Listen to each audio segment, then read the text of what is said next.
Okay, keep it going. Don't get all this shit in the way. On the spot.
Way to celebrate Azib's graduation. She has to say a few words for her.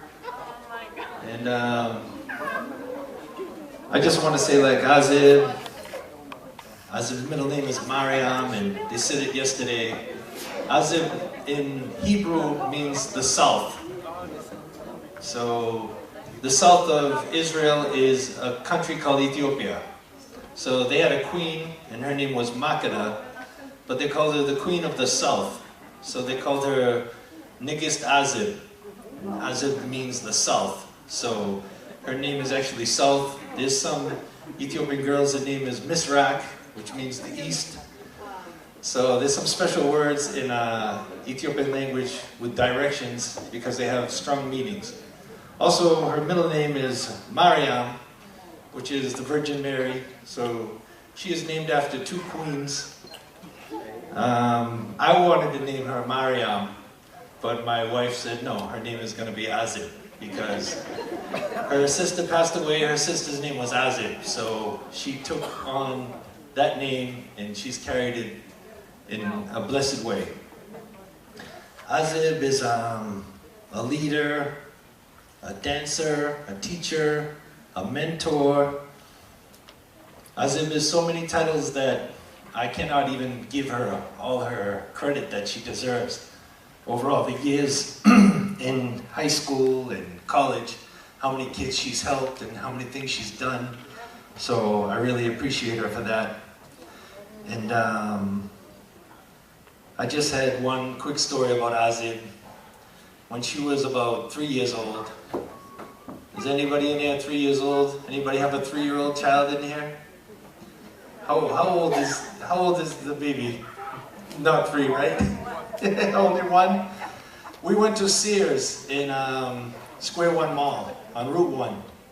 And it was for Father's Day. I was buying my father a present. And I was holding Simon at the cash register and buying. And I was watching Azib. And she was running around, but I could see her. And then for about 10 seconds, I couldn't see her. And I said, it'll be okay, I'll find her. And then I paid, and I got the bag, and I had Simon, and I started walking around Sears, and she was gone. So I went down, and I went another way, and she was gone. And I started to have a mild heart attack, because my wife was in another place, and I know if I went to my wife and said, I don't know where she is, we were going to be in big trouble. So, thanks to God, my father always gave us one rule when we got lost somewhere, not to go to the parking lot. Do not go to the car. So I taught my kids that, and I hope that they listen to that. But when I was walking looking for her, I saw exits, and I was scared, like maybe she went out there, but I'm going to stay in the store, I'm going to look for her. Finally, I went to, it was springtime, or beginning of summer, because it was Father's Day time. And I saw a little swinging, and I said, oh, thank God. There was a little kid on the swing. I said, that must be Azib. And it was some other little girl. And I was like, oh, God. So So I'm carrying Simon, I'm carrying the present, I'm looking, and I came to the exercise equipment, and I see a treadmill moving, and I see a little girl, and it was her, and she was there, she was happy, and I was happy because I found her. I said, thank God. It was one of the scariest 2 or 3 minutes of my life. In our church, we say we have a big father and a little father. The human being is the little father. The big father, we say, is God. So, as I lost Azib that day, I don't feel like I'm losing her now, but at the same time, I know she's going to work, she's going to be busier than she was before in college, and she said that's not possible. So I'm praying that her big father watches her now that her little father can't be around as much, and I hope that she has that protection. The last thing I wanted to say was, this year we celebrated our 25th wedding anniversary.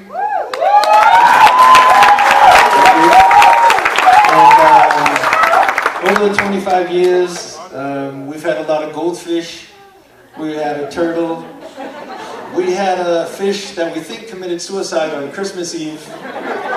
We don't know, we came home and he was dead. We feel like he did it to him, I don't know. He had a thing that he could jump over, I don't know what he did. But I would like to say that Simon still has a fish. It's at the house right now. We're going to take care of it while he's gone. Basically, I just want to say, out of all those possessions and things, my greatest possession and achievement is my children. So Azib, I'm very proud of you and I love you. Congratulations.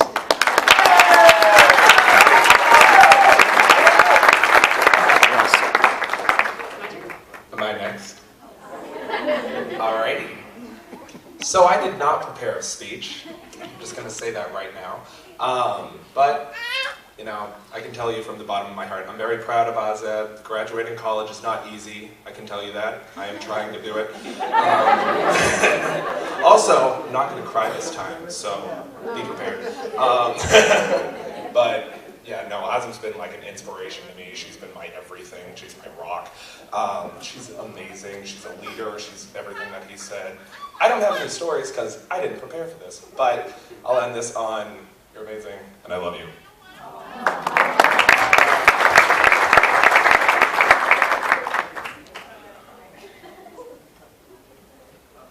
Hey! Alright, y'all, so thank you for coming to celebrate me. First, I gotta say my thank yous to the DJ for making the slideshow and the music.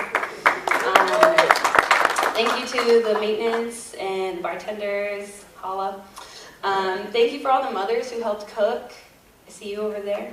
And for Brooke and for Mendy, and you obviously. But especially like Brooke, she came with my best friend right here, Naomi, who last time we were here, we were celebrating her graduation too from kindergarten. I want to thank everybody who came from really far away, especially Katie and Janaea from Texas, and Sami and Genny all the way from Atlanta. Thank you guys so much for trekking it up here. Hold on, all my speech is on my phone, sorry. So I want to talk about a little bit about when I decided to go to college and what that was like. So when I decided to go to college, you know, senior in high school, I thought that college was going to be really hard just academically, you know. But, you know, for me, honestly, that was like the least of my worries. Sorry, Mom and Dad, like, but it was. So being the first person in my immediate family to graduate with a bachelor's degree was a huge learning experience for me. I remember senior year of high school, it was like the most stressful time of my life.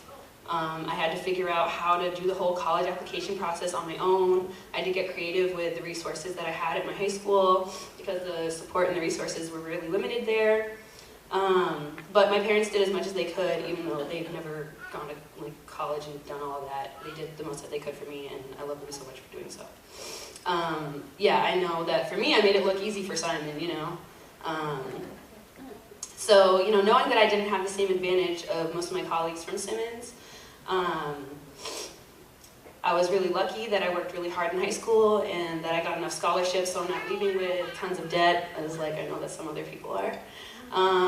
So sorry, y'all. We're gonna be okay, I promise. So it's funny because I found Simmons, I was in study hall with my friend, and we were just applying to colleges for fun. Yeah, super nerds. And I received an email from them saying, oh, today's the last day to apply. So I was like, okay, whatever, I'll just like send my stuff in. And then me and my dad, after I got an email that I got in, I was like, oh, cool. So my dad and I were like, all right, let's go on a tour. And we showed up and we went on this tour. And the girl who like gave us the tour was really personal, and she was really interested in like how I felt and what I was thinking about and why I wanted to go to college. And that was when I knew that I wanted to go there, because in comparison to the other places where we toured, I know my mom and my dad can speak to this, when we toured like BU or the Northeastern, it really felt like, you know, you were just going to be plopped there. And so I'm really grateful that I got to experience going to a college where I was allowed to take advantage of as much as I could.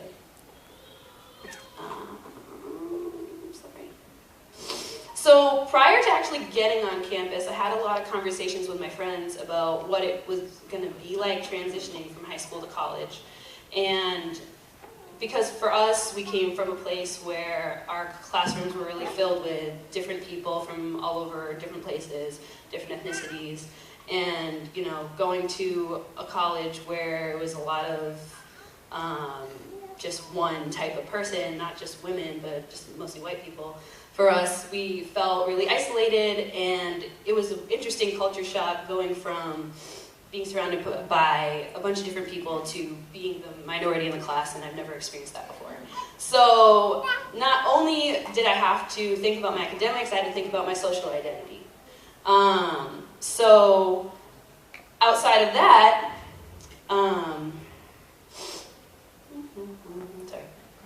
I had to figure out how I was going to acclimate to college, right? So I get to college, and I was like, all right, freshman year, no way, I'm not doing anything. I overdid it senior year, I'm just chilling.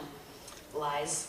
So, so throughout the couple of years, I decided to join a few things, and I just want to talk about a few of the things that I did. So I was part of the Simmons College Dance Company as a choreographer for 4 years, all 4 years.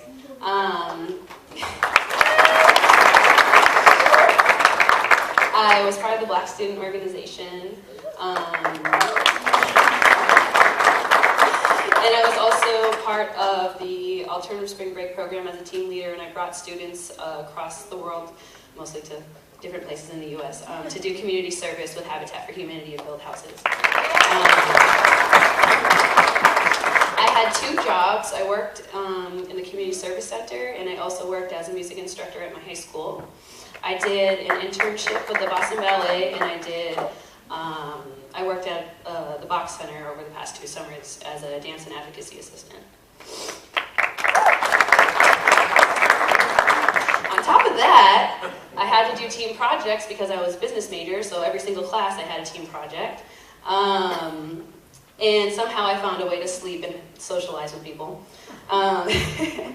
So even though I was able to, it was really funny because yesterday at graduation, I didn't realize that I graduated with cum laude until I got there.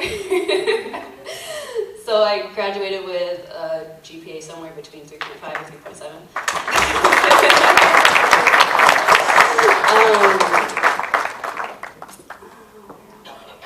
Oh, I also received an award, the Jennifer Mackey's Awards, for being a distinguished leader in community service and on campus. And that's basically like just a summary of what my college experiences was like. So, you know, it really wasn't easy, and like I had more conversations with Jesus than I ever did in my life. And more, you know, and like literally I was so overwhelmed. Whenever I thought about just being overwhelmed, I was like, whatever, I'm just gonna give it to God and everything's gonna be fine. So, except I'm scared, thank God. So I just want to thank some people. First, I want to thank my beautiful friends and my boyfriend at the table. Y'all stand up because y'all are graduating with me. People in the world. Thank you for your support.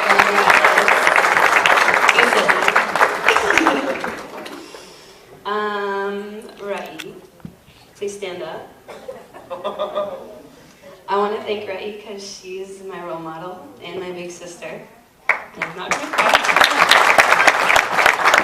But I love you, and you shaped me to who I am, and given me so much love. Okay, I'm crying, whatever. So yeah, I love you.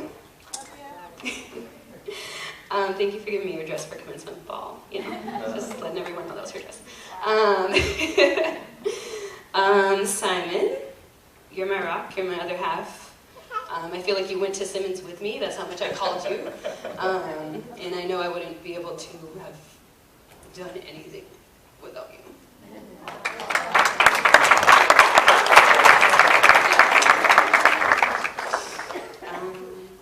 I want to say thank you to my grandparents. I want to say thank you to Nani. Where is she?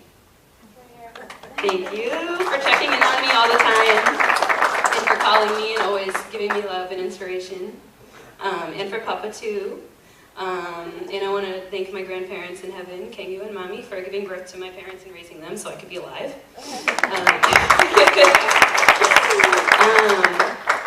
I want to thank Membi and Fissam also for letting me bring my roommates over for Thanksgiving. Yeah, but I also want to thank my parents. Can we give them a massive round of applause?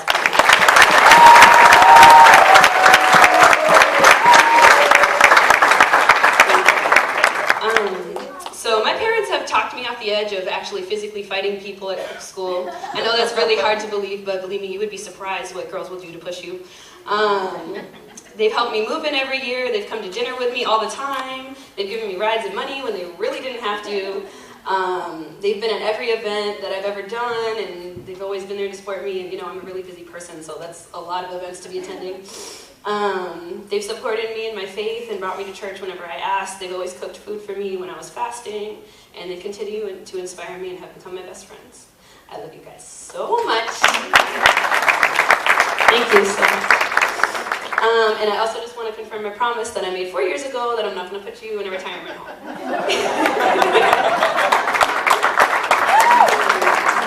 So again, thank you again, everybody, for coming and celebrating me again. And I know there will be future celebrations that we'll all celebrate together.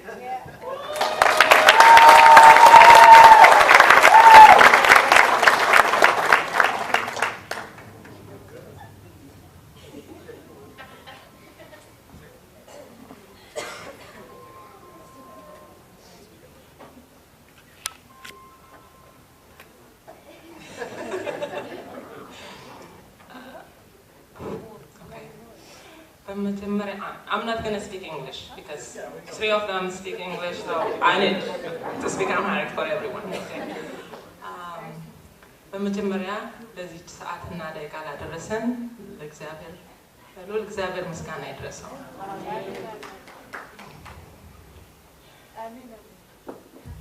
ሁላችሁም ጥሪያችንን አክብራችሁ ስለተገኛችሁ እግዚአብሔር ይስጥልኝ።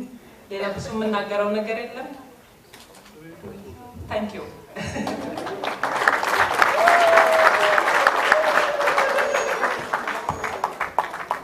Okay, so if you guys will just be patient with us, we're going to try to cut the cake and hand it out the best we can, starting from the front to the back. If you guys don't see Simon, please wish him a bon voyage. Can we say it on 3? 1, 2, 3. Bon voyage. Bon voyage, Simon. Have a good trip. Oh, you can say it in Amharic. Say Malcolm Guzo, which is happy journey. Malcolm Guzo. Ready?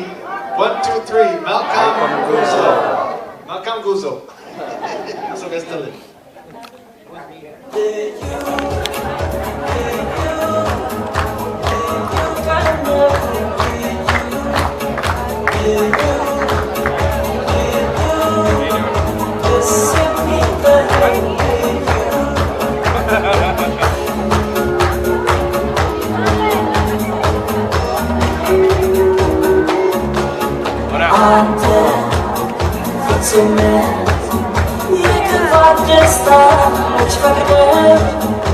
Yes,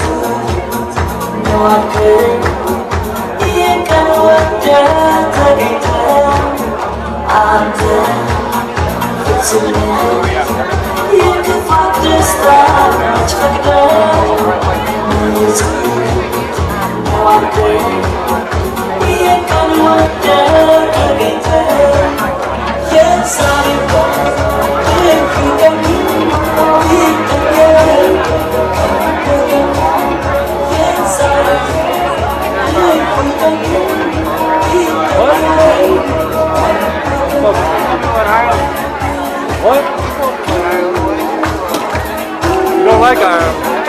Congratulations, Azir. Congratulations.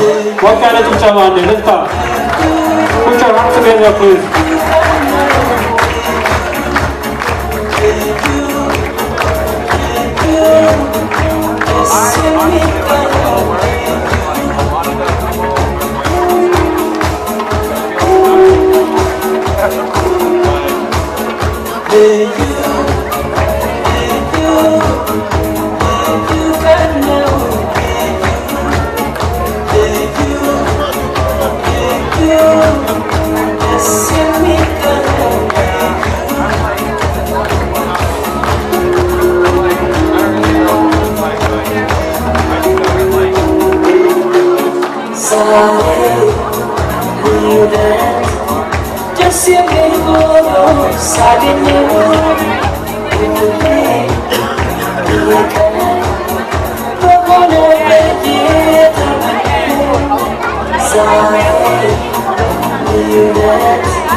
Just